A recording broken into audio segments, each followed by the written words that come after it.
Julie, welcome back to my channel. I am here with an obnoxious October wrap-up. I went reading crazy. You guys, I know you probably don't know me all that well, but I'm an overachiever and I wanted to win at reading.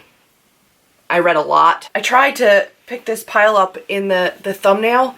I don't think I really succeeded, but this is, these are the physical books that I read this month, and that doesn't include e-reader stuff. So the first book that I read this month was Crooked Kingdom by Leigh Bardugo.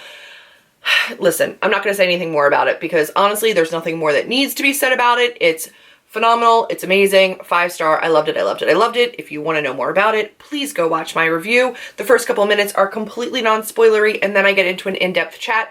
I give you plenty of time to click away. So if you're interested in my thoughts on this book, do go check it out because this book is life. I read The Enemy by Charlie Higson. I had been waiting to read this. I had the first 2 books on my shelf for a long time. A friend recommended them to me, and I just never got around to reading them. This is a post-apocalyptic, listen, zombies. So an illness is spread, all of the adults, anybody over 16 has turned into either a zombie or is just dead. Only the children are alive and they're trying to survive. And I actually really enjoyed it. I gave it 4 stars. It's not a genre that I usually read, but I really did enjoy it. So I was excited to have finally read that. So then I read Milk and Honey by Rupi Kaur. Kaur, I think is how you say it. So I did mark a couple of poems that I liked, but a lot of the pages just look like this. It's like 2 words, 2 lines, and then a little drawing. I think I gave this 3 stars. Honestly, I probably would have given it less. So it's split up into the hurting, the loving, the breaking, the healing, and it is definitely a trigger warning for abuse and sexual assault and things like that, and I have not suffered any of that. It's not that you can't read that kind of stuff as somebody who hasn't gone through it. This is not good poetry. I'm sorry, it's just not. A couple of these had, you know, messages or words that I thought were beautiful, or little pieces, like little tiny nuggets that I thought were really well written, but in general, it was awful. I didn't like it. Then I read The Strange and Beautiful Stars of Ava Lavender, which I've raved about over and over again. I have a review up here, completely non-spoilery. I don't think you should know that much when you go into this book. It's just kind of like these tragic love stories, but it's beautiful. I liken it to a combination of Big Fish, the movie Big Fish, and practical magic. It's whimsical and beautiful and gorgeously written, and I think just a story that's going to stick with me, and I think this is going to be a reread for me. I really liked it.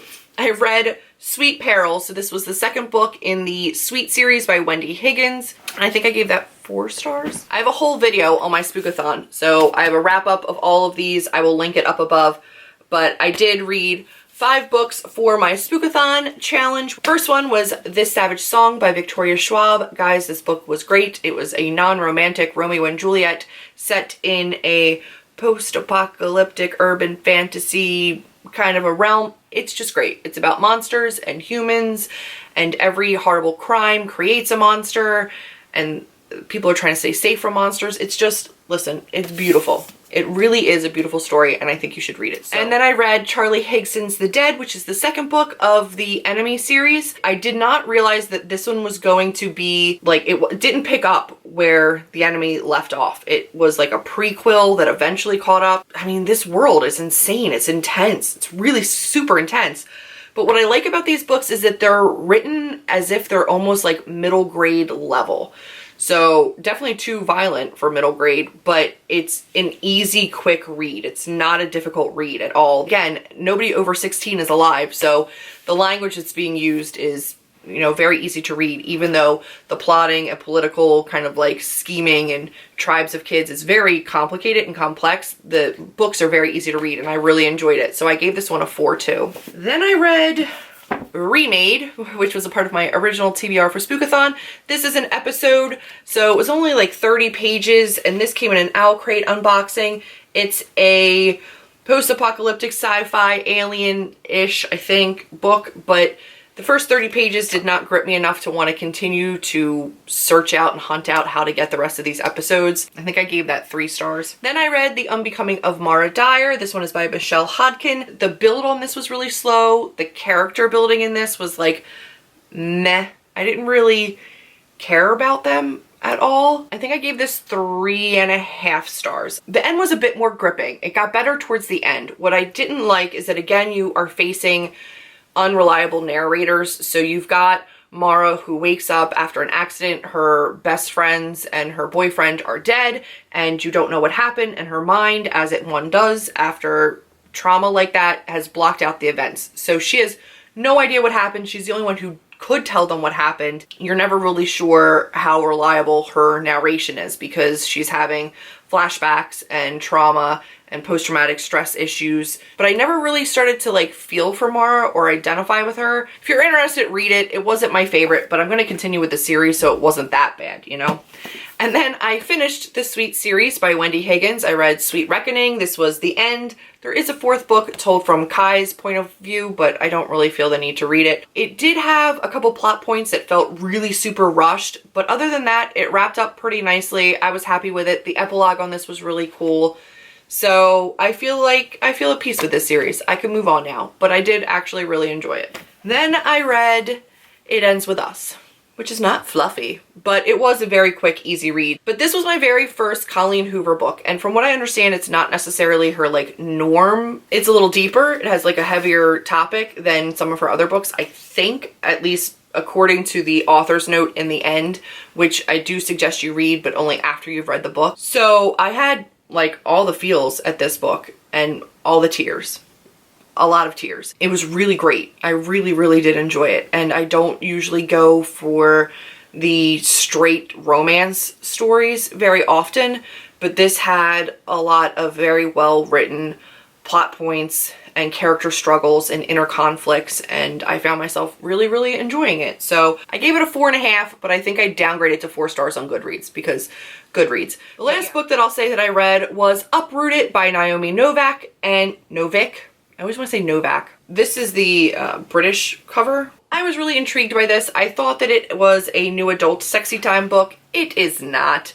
It is a dark retelling of fairy tales. It's a non-romance centered fairy tale with a female lead who's your typical 17-year-old. I'm nothing special to look at. I'm inconsequential standing next to my beautiful, talented best friend, but I am more special than I knew, and somebody found that in me, and now they're going to bring out this inner strength I never knew that I possessed and watch me save the world. I hate this book. I hate it. And it has really good ratings on Goodreads, and I struggled to finish this book wondering what I was missing. I don't understand what they saw in it. I don't. I loathed this book. I really, really did. I thought the characters were flat. I thought the plot was slow. I thought the plot was just uninteresting. I think that the villain, which is like this Woods, was just, ugh, guys. All right, I'm gonna try to put into words right now. First of all, as a writer and as somebody who has worked in the editorial world for a very long time, you learn that there are certain ways that you write to give the reader's eyes a break, a resting point. So you break up text, you break up large paragraphs with dialogue. You break it up with bold or italics or headings if you're doing articles, etc., etc. Or you have shorter paragraphs. This book had little to no dialogue, and the dialogue that it did have was buried within paragraphs. It wasn't set to itself. So if you look at one of these pages, it's just a solid page of text. If you look at the next page, it's a solid page of text. There's no resting place for the eye. The eye strain on this was insane. I was blurry-eyed. My eyes were stinging. I had to use re-wetting drops. This was legitimately a reader's nightmare. It's just chunks of text. And I'm sorry, but they didn't, nothing moved. The pacing in this was horrible. I hated the layout.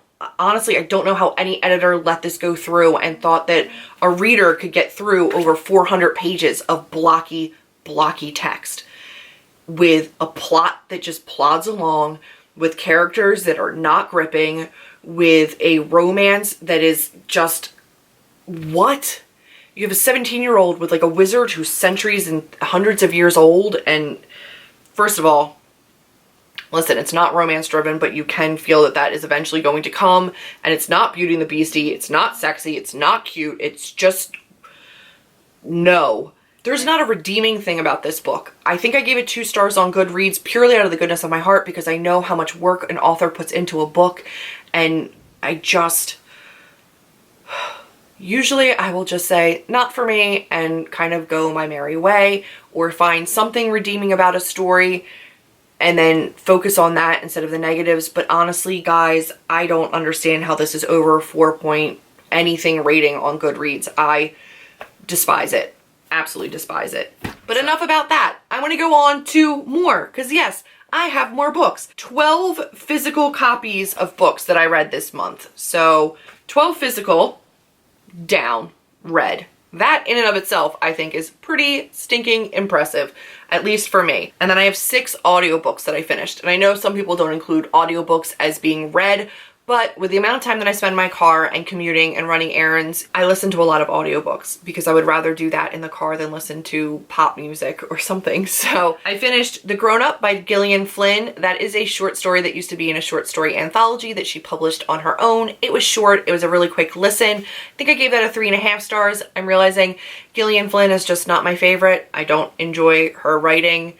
Don't enjoy her writing style. You've got another unreliable narrator. She's not for me. Then I read First Life by Jenna Showalter. Believe it's Jenna. I do have a physical copy of it. I just listened to it on audiobook. I do have a review for that coming up soon. I just have had a back stock of reviews that I don't want to put out too many at once. I gave that a 3 stars, I think. There was a lot of potential for the story. I found different plot areas where I was hoping the author was really going to push and really make it amazing, and then it didn't happen. For me, not my favorite, but it wasn't awful. Next up was These Broken Stars. That is by Amy Kaufman and Megan Spooner. So I listened to These Broken Stars and I enjoyed it. I didn't love it, but I'm interested in the premise. It is a sci-fi book about space and deep space, outer space. It is a romance, but it is action driven as well. It's like a space Titanic.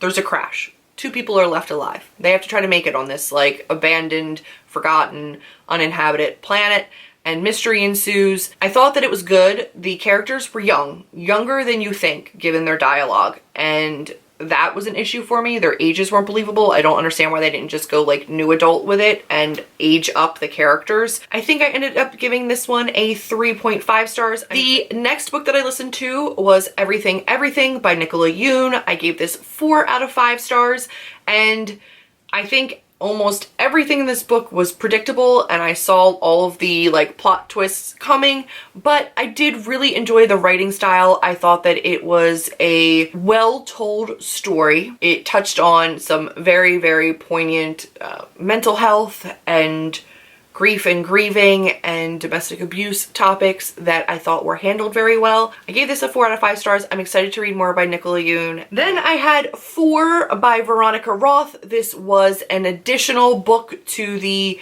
Divergent series, and it was told by 4's point of view, and it was little novellas, and it was god-awful. I gave that a 2.5 stars. I don't think it added anything to 4's character. I don't think it gave you any insight. Covered a little bit of his life while he was still in abnegation. They covered a little bit of his training and his initiation into Dauntless, and none of that provided any more insight into his character at all. Like at all. And then his alternate view of what was happening with Triss when Triss came in as an initiate was so bland. It added nothing to the series. It didn't need to exist at all. It honestly, for me, I can only see it as like a moneymaker. She just hoped that she could continue to monetize the series. It was just unnecessary. So the very last thing that I listened to on audiobook this month was Fangirl by Rainbow Rowell. The freshman college experience was super relatable. I just never had a fandom. Like fandoms and the internet and fanfic and stuff like that just wasn't around the same way when I was a freshman in college. But I can see how you would absolutely adore this book if that was you when you were a freshman in college, or if that was you at any point. But I thought it was a really sweet story, so I liked it. I gave it a 4 out of 5 stars, and it's my first real enjoyable read of Rainbow Rowell. The only other book that I've read by her is Eleanor and Park, and I think I want to try to read Attachments. I'm not interested in Carry On because honestly, my least favorite part of Fangirl was the Simon and Baz fanfic or just the Simon and Baz excerpts from the book. So Carry On to me holds no appeal. All in all, I read 12 physical copies of books and I listened to 6. So 18 books altogether this month. Thanks for watching my October wrap up and hearing my thoughts on these books. Overachiever Julie, I just had to go all out. So I'm not sure if I'm going to have something this impressive for next month. If I have my TBR for November already linked, I'll link it up above.